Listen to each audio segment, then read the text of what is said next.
থেকে কোরআন তেলাওয়াত শুনবো মোবাইলের স্ক্রিনটা বন্ধ রেখে। বিশ্বাস হচ্ছে না? এই যে দেখুন, আমি কোরআন তেলাওয়াতটা প্লে করেছি, স্ক্রিনটা বন্ধ করে দিলাম, এই দেখুন চলতেছে।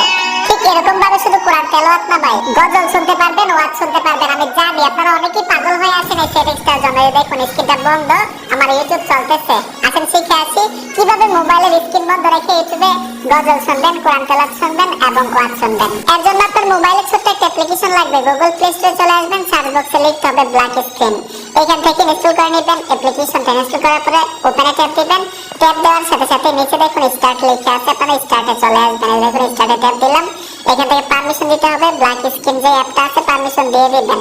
ব্যাক চলে আসবেন, পুনরায় স্টার্টে ট্যাপ দিবেন, অ্যালাউ করে দিবেন। এখন মোবাইলের স্ক্রিনে দেখুন একটা পপআপ আছে, যে দেখুন পপআপটা দেখতে পাচ্ছেন। আমি ইউটিউবে চলে আসবো, এই যে দেখুন আমি কোরআন তেলাওয়াত আবার প্লে করলাম, ঠিক আছে চলতেছে। এখন এই কোরআন তেলাওয়াত শুনবো আমি, স্ক্রিনটা বন্ধ থাকবে। যে দেখুন আপনাদেরকে প্র্যাকটিক্যাল দেখাইলাম। ঠিক এরকম ভাবে যখন পপআপটা থাকবে, এই যে পপআপটা থাকবে, আপনি গজল শুনতে পারবেন, কোরআন তেলাওয়াত শুনতে পারবেন, শুধু টাচ করবেন, স্ক্রিন এরকম ভাবে ব্ল্যাক হয়ে যাবে।